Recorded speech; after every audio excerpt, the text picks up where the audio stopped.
Mesdames, Messieurs, bonsoir et merci de suivre la télévision du Burkina. Aujourd'hui, 3 mai, la liberté de la presse est célébrée.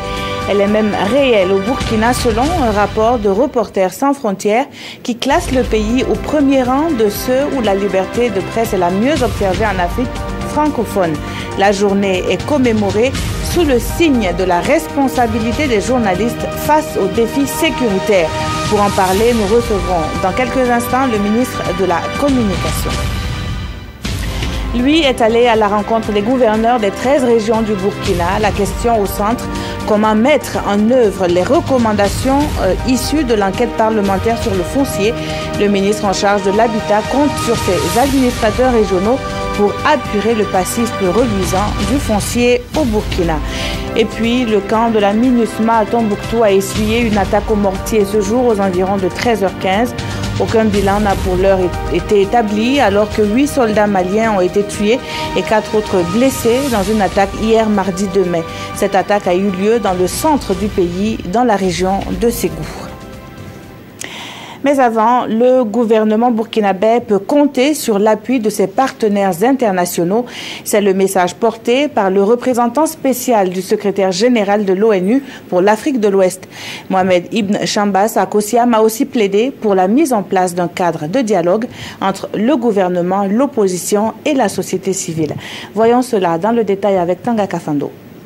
J'ai félicité le président pour les avancées notables dans ce domaine crucial qui sont les réponses multisectorielles à apporter à la crise au nord, les efforts dans la lutte contre la corruption, les progrès dans l'administration de la justice qui a vu l'avancée notable de procès importants et d'autres encore dans les semaines à venir. La mise en place d'un dialogue social institutionnel qui faisait défaut est également très encourageante et doit s'accompagner d'un engagement visible et à haut niveau.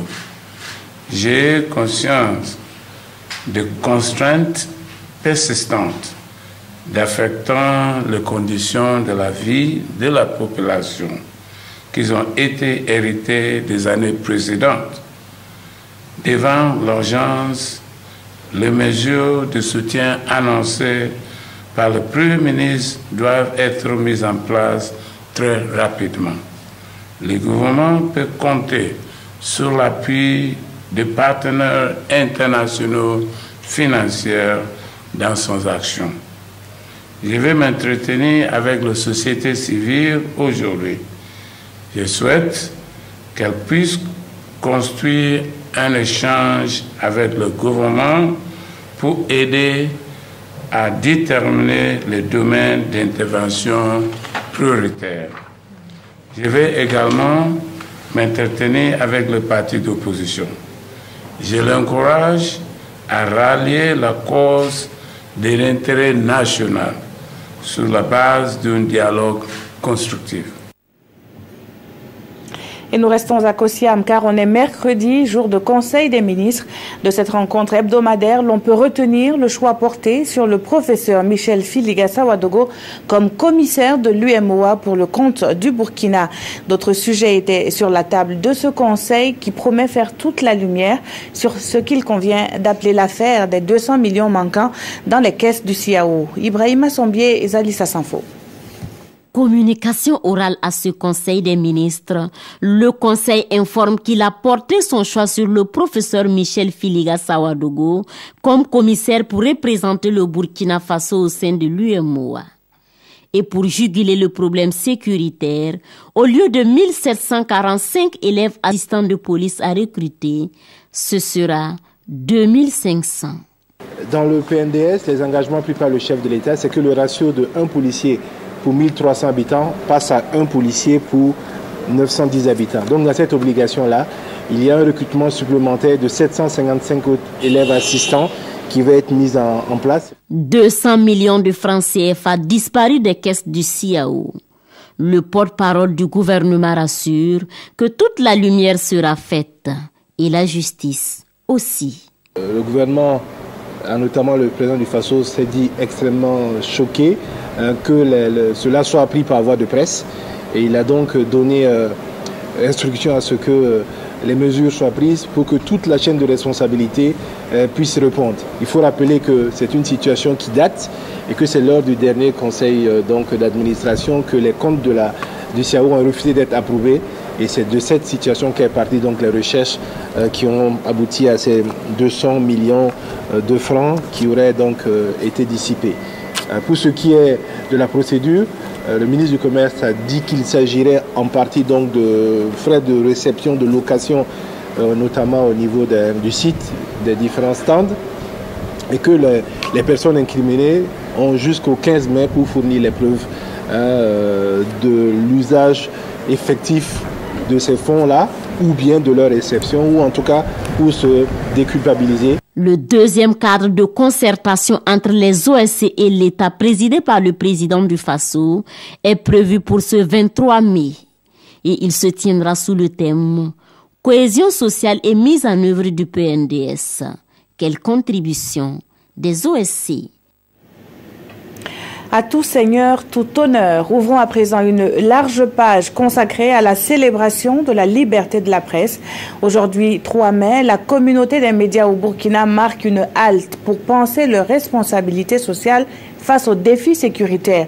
Ce matin, les acteurs se sont retrouvés pour lancer les activités commémoratives de la Journée mondiale de la liberté de la presse. Urbain Benito Somé, Estelle Judith Assogba. Défis sécuritaires au Burkina Faso, rôle et responsabilité des médias, c'est sous ce thème que les professionnels des médias célèbrent la Journée mondiale de la liberté de la presse. Et le contexte exige, les forces de défense et de sécurité ont été associées à cette célébration. Une manière d'améliorer la collaboration entre journalistes et les forces de défense et de sécurité sur le terrain de l'information.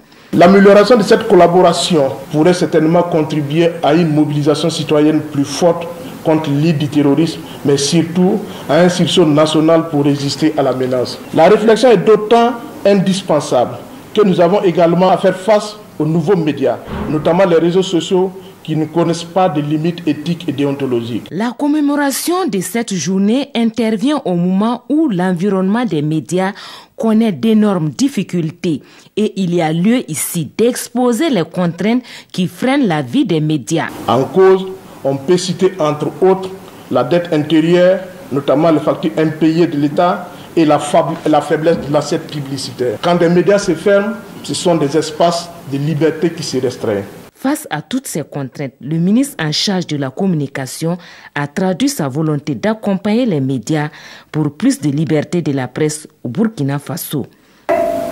Selon Reporters sans frontières, le Burkina occupe cette année encore un rang qui nous permet à tous de croire que notre presse brille de mille feux et que donc rien ne nous autorise à baisser la garde.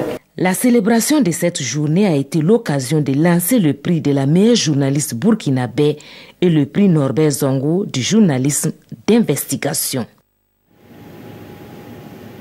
En effet, selon Reporters sans frontières, le Burkina occupe le premier rang des pays où la liberté de presse est la mieux observée dans la zone Afrique francophone.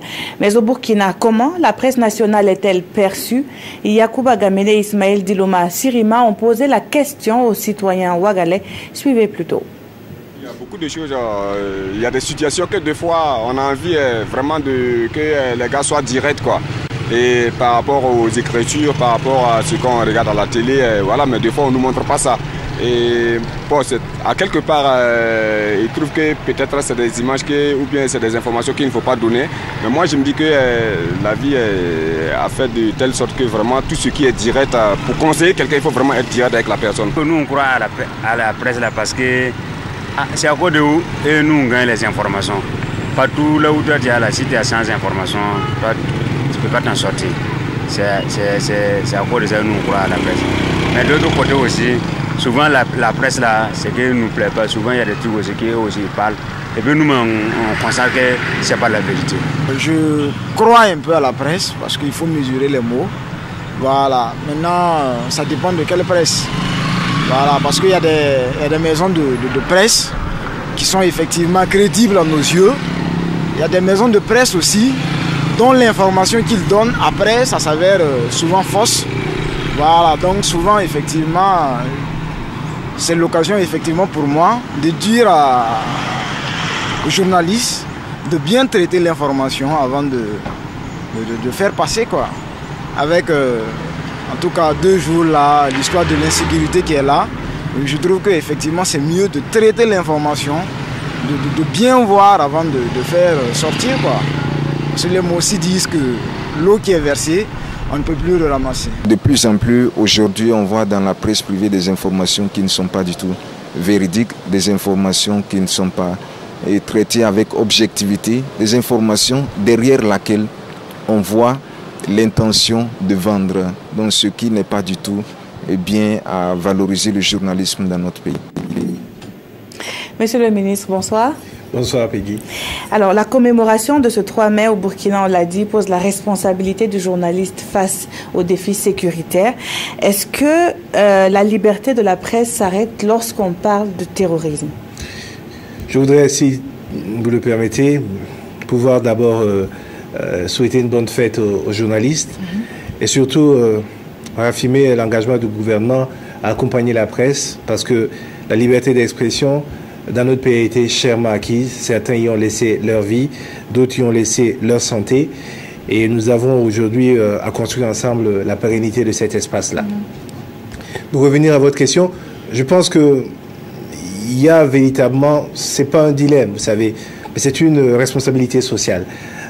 Aujourd'hui, notre pays est en guerre. Et il est en guerre parce que justement nous subissons des attaques terroristes. C'est peut-être pas la guerre classique, mais c'est une guerre qui existe. Et il faut en tenir compte.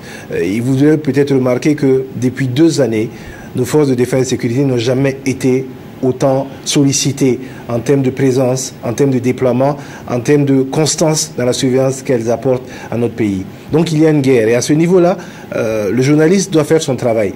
Parce que il ne s'agit pas pour le journaliste d'être le communicant des forces de défense et de sécurité. Non. Il s'agit pour le journaliste d'apporter une information. Mais cette information-là, elle ne doit pas être une information qui puisse porter préjudice à ce que nous avons comme intérêt commun, à savoir notamment la pérennité et la quiétude dans notre espace. Donc c'est un travail un peu délicat. Dans tous les pays du monde, il y a des terroristes, il y a des journalistes qui font leur travail. Je pense que chacun arrive à un moment donné à définir cette ligne à ne pas franchir parce que quand on donne une information, on se demande aussi qu'est-ce qu'elle apporte aux populations, qu'est-ce qu'elle apporte à la participation de la vérité, qu'est-ce qu'elle apporte en termes d'information à donner aux populations. Et c'est cette limite-là que chacun, en tant que journaliste, avec notamment son engagement et sa libre volonté de faire quelque chose, doit pouvoir définir. On ne peut pas dire aux journalistes, vous vous arrêtez là. Mais chacun de nous vit dans un pays. Et c'est à lui de définir cet espace-là. Parce que comme a dit un certain nombre de vos téléspectateurs, même s'il n'y a pas une éducation perpétuelle des populations à l'information, elles se font au fur et à mesure cette éducation-là et elles commencent à faire la part des choses entre une information dont elles ont besoin, une information qui peut porter préjudice à la sécurité de notre pays. Et justement, dans le contexte burkinabé, certains médias dénoncent la non-réactivité des sources pour recouper par exemple une information. Que répondez-vous, vu que non seulement vous êtes professionnel, mais également vous êtes dans le gouvernement? C'est vrai que c'est plus facile en tant que journaliste de voir les difficultés que les médias ont. Mais aujourd'hui, je suis aussi plus à même de voir les difficultés que l'autorité politique administrative a. Vous savez que lorsque les forces de défense et de sécurité se déploient, elles ont besoin d'un certain nombre d'effets de surprise, de garantir un certain nombre d'éléments d'action. Et trop communiquer, trop vite, peut parfois leur faire perdre l'avance de surprise ou même l'avance de terrain qu'elles ont. Il y a un juste milieu à faire. Je pense que aujourd'hui, on se parle de plus en plus. Et il faut remarquer que depuis un certain nombre de temps, l'initiative du CSC, du Conseil supérieur de la communication, du ministère de la Sécurité, du ministère de la Défense, il y a un travail qui est fait pour que nous puissions définir ensemble le juste équilibre. Mais personne ne sera le porte-voix de l'armée. Mais pour autant, les journalistes doivent savoir faire ce travail-là en gardant en mémoire qu'il y a ces territoire que nous avons en commun, c'est le Burkina Faso, et que le terroriste, il tue aussi bien le journaliste que toute autre personne. Tout à fait. Alors, il y a aussi cette question qui a sa place dans cette journée. Dans quelles conditions vivent les journalistes burkinabés? Ceux de la presse privée ont cru voir le bout du tunnel avec l'adoption de la convention collective. Quelques acteurs rencontrés pensent qu'il y a encore fort à faire. C'est un dossier que signent Nangba Kouda et Zoubaviet David Dabiri. Derrière ces unes de journaux et ces pylônes de transmission se cache une triste réalité, celle des conditions de vie et de travail des journalistes de la presse privée. Et Bernard Bougma, ce jeune journaliste qui a roulé sa bosse dans plusieurs médias entre 2005 et 2015, en sait quelque chose. En 2009, il a vu naître avec beaucoup d'espoir la Convention collective des journalistes burkinabés. Une convention censée résoudre les questions salariales, améliorer les conditions de travail et définir les modalités de promotion des journalistes dans la presse privée. 8 ans après son adoption, son espoir fait place à la désillusion. C'est venu d'abord comme une bouffée d'oxygène pour régler et aider à résoudre un certain nombre de problèmes liés à la situation de précarité, je pèse mes mots, la situation de précarité dont vivent les journalistes. Pas tous les journalistes, il y en a qui s'en sortent en fonction de l'organe dans lequel ils travaillent. En dehors de ceux-là, tout le grand lot de journalistes tire le diable par la queue. Toutefois, ces conditions demeurent encore taboues dans le milieu de la presse privée. Certains journalistes que nous avons approchés n'ont pas souhaité réagir sur la question. De peur de représailles, nous a-t-on confié. Qu'à cela ne tienne, la réalité dans les médias privés reste implacable. Des études en cours sur la mise en œuvre effective de la convention collective, il ressort que sur les 150 radios, 27 télévisions et 77 titres de journaux que compte le paysage médiatique burkinabé, très peu d'organes respectent leurs engagements. La réalité, c'est que sur les médias ou sur les journalistes ou les patrons que nous avons interrogés, la proportion d'application est très faible. Mais la réalité, si je dis que les journalistes de misère, c'est comme si c'était une injure faite à cette catégorie sociale. Mais la réalité, c'est de la misère. Parce que le problème, c'est quoi? Vous êtes payé en dessous du SMIC. Il y en a qui n'ont pas le SMIC. Et deuxièmement, ils ne sont pas payés à date, à bonne date. Soit c'est des retards, soit c'est des arriérés. À Bobo-Dioulasso, la situation n'est guère reluisante. Dans la capitale économique, comme un peu partout sur le territoire national, ils sont nombreux les travailleurs des médias privés à affirmer percevoir un salaire en deçà du SMIC. Pour les responsables des médias, cette situation est liée à l'environnement économique peu propice au développement des médias. Il ne suffit pas de mettre la convention collective en œuvre, mais il faut aussi que l'organe de presse dans lequel les journalistes travaillent puisse être viable et vivre pour que la convention soit effective. Au cas contraire, j'aurais bien voulu, parce que les salaires, quand vous prenez la convention collective, sont très alléchants. Voilà, tout le monde veut un gros salaire, mais si tu prends un gros salaire aujourd'hui et demain, tu n'en as plus. Je pense que les gens vont se retrouver dans le chômage. Mais cette précarité des journalistes n'est pas sans conséquence sur leur rendement. Pour y remédier, la CEP, la Société des éditeurs de la presse privée, dit mener un plaidoyer en son sein pour plus de décence dans le traitement salarial des journalistes, non sans indexer leurs responsabilités. On est tous d'accord effectivement qu'il y a un minimum au moins qui est fixé par la convention collective pour le traitement salarial des journalistes et que nous devons effectivement travailler à nous aligner sur cette convention collective. Maintenant, c'est vrai que vous trouverez dans des rédactions où effectivement il y a un traitement différencié selon les journalistes, mais ça dépend, ça veut dire aussi qu'il y a des journalistes qui fixent un minimum sans lequel ils refusent de s'engager. Il y a d'autres qui sont prêts à tout. Donc quand vous montrez déjà que vous êtes prêt à tout, les gens vous prennent aussi pour quelqu'un qui est prêt à tout. Et ça, il faut effectivement que ce soit réglé au double niveau, à la fois des journalistes, mais également aussi au niveau des entreprises de presse. En attendant que gouvernement, patrons de presse et autres acteurs chargés de la mise en œuvre de la convention collective accordent leur violon, les journalistes de la presse privée, eux, continueront de trimer dans leur quête de l'information. Parlons à présent des gombos. Et oui, des gombos, non pas de ce légume que vous connaissez, mais de cette gratification des journalistes. C'est une pratique courante décriée par certains professionnels. La gratification peut prendre plusieurs formes, mais elle intervient généralement à l'issue de couvertures médiatiques. Sur ce gombo, suivez les éclairages de Moussa Oudraogo et Zoubaviel David Dabiri. Si étymologiquement, le gombo est une plante gélatineuse cultivée sous nos cieux, à l'usage, il désigne aujourd'hui une pratique dans le monde médiatique burkinabé. Une pratique à laquelle très peu échappent. Mais au fait, quel sens revêt le gombo dans le jargon journalistique? Sous la Révolution, donc, devant la modicité des moyens des médias d'État, entre autres, il avait été proposé que les personnes qui organisent les activités qui veulent être couvertes puissent prendre en charge le déplacement des journalistes. Bon, au départ, on ne maîtrisait pas bien ce que ça voulait dire. Mais par la suite, nous avons compris que non, en réalité, le gombo, c'est en quelque sorte des per diem que des organisateurs d'un événement donnent aux journalistes présents à l'événement après la couverture médiatique. Mais ce désintéressement est perçu dans le milieu comme une gangrène, une pratique qui met à mal la crédibilité du journaliste. Tout à fait. Le gombo, pour moi personnellement, le gombo est très nuisible pour le métier même de journalisme. Il y a des journalistes qui ciblent des manifestations, qui ciblent des organisateurs particuliers des manifestations, parce qu'ils savent que non, ils ont eu l'information comme quoi ce dernier, lorsque tu vas à sa rencontre ou à sa manifestation, à la fin, il y a toujours quelque chose. Un avis partagé par certains professionnels du domaine qui minimisent tout de même son impact sur l'orientation des papiers.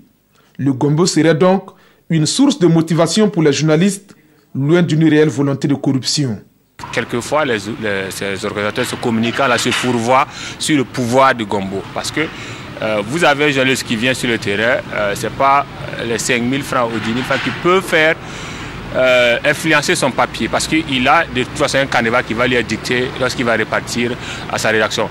Maintenant, bien sûr, en fonction de l'enveloppe, on peut voir qu'il peut avoir un traitement plus ou moins favorable. Mais je pense que le plus souvent, ce qu'on appelle gombo, vraiment n'est pas une enveloppe assez consistante de manière à influencer les papiers. Donc, je me dis que la pratique elle-même vit de sa légende en fait. Mais avec l'évolution du paysage médiatique burkinabé ces dernières années et la précarité des conditions de vie de certains journalistes, la pratique prend des proportions inquiétantes au point de se banaliser. Et même que selon certains journalistes, il apparaît aujourd'hui comme un mal nécessaire. Monsieur le ministre, votre avis sur ce gombo? Je pense que la question qui est posée est une question qui a été très bien abordée par le premier reportage. Nous avions, et à l'époque en tant que journaliste, nous avons participé aux discussions sur la convention collective. Et effectivement, comme a dit le directeur de publication, je pense, du journal de Bobo, Kani, il y avait un pendant qui était un certain nombre d'aménagements pour permettre un espace juridique, fiscal, plus à même de permettre à l'entreprise de presse de se mettre de pouvoir supporter. Et ça n'a pas suivi. Donc la convention collective aujourd'hui, elle a une situation un peu selon les médias aléatoires. Il faut savoir que là-dessus, nous avons donc, sur l'injonction du Premier ministre, depuis le mois de janvier, préparé donc un dossier qui va permettre de toucher un certain nombre d'éléments pour aménager le cadre fiscal et juridique de l'entreprise de presse privée, mais également de l'entreprise de presse parce que la société d'État sur lesquelles nous travaillons vont se trouver dans la même situation plus ou moins que ces entreprises-là. Maintenant, sur la question du gombo, je pense que c'est un problème d'éthique. C'est un problème d'éthique et aujourd'hui, c'est dangereux parce que dans certaines situations, vous avez des journalistes qui quasiment séquestrent, entre guillemets, les organisateurs parce qu'ils veulent leur gombo. Mais je pense aussi qu'on ne vient pas dans cette profession uniquement parce que l'on veut se faire de l'argent. Parce qu'il y a très peu de journalistes qui deviendront multimillionnaires. Il y a une renommée, il y a un travail, il y a une satisfaction, il y a une qualité de vie auquel on doit tendre. Mais aujourd'hui, je pense aussi qu'il manque un minimum de déontologie et d'éthique au niveau d'un certain nombre de jeunes acteurs qui parfois voient rapidement ces 10 000, ces 5 000 francs qui sont mis dans l'enveloppe et qui en réalité ne finissent que par nous salir. Parce qu'aujourd'hui, certaines personnes pensent que le journaliste, on peut l'acheter, alors que la qualité de notre travail est beaucoup plus importante que ça. C'est un mal, et je pense que c'est aux journalistes et aux organisations professionnelles de trouver la solution, et à l'État, à travers notamment une obligation d'un cadre plus sain pour les entreprises de presse, de faciliter ce basculement de l'ensemble des acteurs vers des rémunérations plus importantes. Alors, on l'a évoqué tantôt, les conditions de vie et de travail des médias au Burkina. Alors, qui sont peu reluisants. Et j'en veux pour preuve certains médias qui ont dû mettre la clé sous la porte. N'est-ce pas là un signe négatif dans la pluralité du paysage médiatique? Non, je pense que tout le monde reconnaît, et moi en premier, que si vous fermez un organe de presse, quel qu'il soit, vous tuez une opinion, vous tuez un canal d'information. Et c'est une double mort pour les populations. Parce que c'est des opinions qui ne s'expriment plus et c'est un canal d'information qui disparaît. Quelles que soient les opinions, la pluralité garantit justement la richesse de notre pays. Après, je crois aussi que, au-delà des problématiques de factures impayées, etc., il y a un autre problème que ça pose. C'est que nous sommes des entreprises de presse. Nous ne sommes pas du mécénat. Et lorsqu'on monte une entreprise, on doit pouvoir avoir un plan qui la sous-tend. Et aujourd'hui, vous avez des gens qui créent des entreprises de presse en se disant comment ça va fonctionner, ça va être autre chose. Non. Si vous créez des entreprises de niche, par exemple des chaînes d'information ou bien des journaux thématiques, et vous pensez que vous allez compétir sur le même marché publicitaire, ça pose un problème. Donc, il y a nécessité de régulariser ces situations. Il y a nécessité donc de donner aux entreprises de presse ce qu'on leur doit, tant au niveau du public que du privé. Et là-dessus, le gouvernement est interpellé, parce que nous avons également relancé un certain nombre de ministres pour que cela puisse se faire. Les engagements sont pris. Ça traîne un peu, c'est vrai, mais je pense que chacun des départements va s'exécuter. Et ensuite, il y a également la logique économique et derrière, parce que c'est une entreprise de presse. Elle a peut-être une fonction très particulière dans notre pays, sur lesquelles l'État doit travailler, mais ça reste une entreprise parce qu'on ne la fait pas uniquement pour du bénévolat, parce qu'il faut payer des salaires, il faut payer des intrants, il faut payer des frais de fonctionnement, et ça, ce n'est pas la subvention de l'État de 2 millions minimum ou 4 millions maximum qu'on donne à des entreprises qui peut leur permettre de supporter ces charges-là. Alors, dans votre message à l'occasion de cette journée de la liberté de la presse, vous avez rappelé le classement de Reporters sans frontières du Burkina, donc ce classement, un positionnement qui n'a pas changé de 2016. Est-ce que ce positionnement est satisfaisant selon vous? Non, c'est vrai qu'on est premier de l'Afrique francophone, 42e mondial, 5e je pense en Afrique, mais on est resté 42e. Et on a l'habitude de dire en rigolant, celui qui n'avance pas recule. Quand vous regardez en réalité dans l'indice, nous avons perdu 1,82. Pourquoi? Parce qu'il y a eu notamment certains journaux qui ont été sanctionnés par l'organe de régulation et ces fermetures ont entraîné un élément. On peut apprécier positivement ou négativement, mais ça veut dire que nous avons un effort également à faire à ce niveau-là. Parce que à la fois dans la régulation, ça se pose un problème, mais à la fois aussi dans le contenu des papiers, dans le contenu des médias, ça pose un problème. Et je crois que nous devons travailler dans cette situation. 42e, c'est bien, mais l'année dernière, nous étions avant la France. Et la France est repassée avant nous. Ça veut dire qu'il y a eu un avancement au niveau de ce pays-là que nous n'avons pas pu réaliser. Donc je crois qu'on peut se satisfaire de cela, parce que je crois aujourd'hui qu'on s'exprime de façon libre dans notre pays, les opinions sont plurielles et diverses, mais on peut également se poser un certain nombre de questions sur les contenus, sur la réalité de ce que nous mettons en œuvre, sur la régulation et l'autorégulation, pour éviter que nous nous tombions dans une situation. Parce qu'aujourd'hui, avec la fermeture des médias qu'on a, il n'est pas certain que l'année prochaine, nous soyons 42e. Il faut donc travailler à ce que l'atmosphère d'ensemble au niveau économique et juridique des médias soit de mieux en mieux pour que effectivement les performances que nous réalisons au quotidien puissent être mieux perçues par les populations. Merci à vous, Monsieur Rémy Dandinou. Vous étiez notre invité à l'occasion donc de la Journée mondiale de la liberté de la presse célébrée ce 3 mai. Et puis, c'est ce jour que notre collègue Henriette Bourreau nous a quittés. Elle présentait le journal en langue nationale 100 sur votre chaîne publique. Henriette s'en est allée ce 3 mai à l'âge de 50 ans des suites de maladie. Elle était mère de 3 enfants et toute sa famille professionnelle présente ses condoléances à ses proches. La suite de ce journal, et nous parlons de cette rencontre entre le ministre en charge de l'habitat et des gouverneurs de région. La mise en œuvre des recommandations issues de l'enquête parlementaire sur la question du foncier est au menu de cette rencontre. Précision urbain, Benito Somé et Amandine Lalsaga. Le ministre Bonané échange ici avec les gouverneurs des régions et les hauts commissaires pour une synergie d'action sur la question de l'appurement du foncier.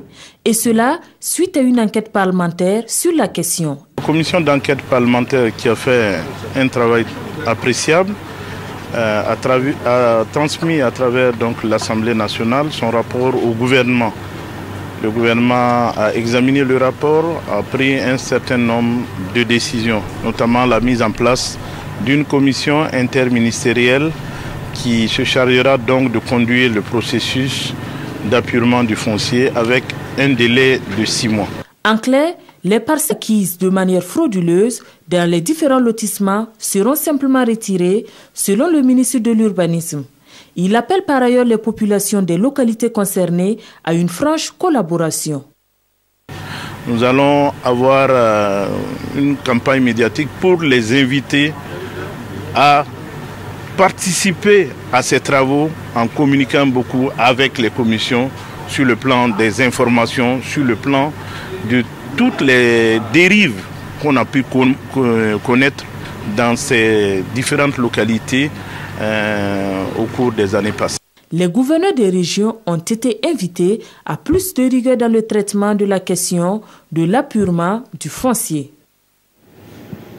La région du Centre, elle, se penche sur le PNDS. Ce référentiel de développement national prévoit 16 mesures et actions pour la période 2017-2019 pour cette partie du Burkina. Pour l'heure, la région fait le point sur les résultats engrangés en 2016. Nous en savons davantage dans ce reportage de Jean-Eudes Bayala et Yolande Lompo. Issus de l'ensemble des couches sociales, ces hommes et femmes ont à cœur le développement harmonieux et durable de la région du Centre et vont ensemble examiner et valider le projet de rapport de performance 2016 du PNDS dans leur région. Il s'agit concrètement d'examiner les actions et mesures mises en œuvre au niveau des collectivités territoriales, c'est-à-dire le conseil régional du Centre et l'ensemble des 7 communes. En 2016, plusieurs réalisations ont été faites.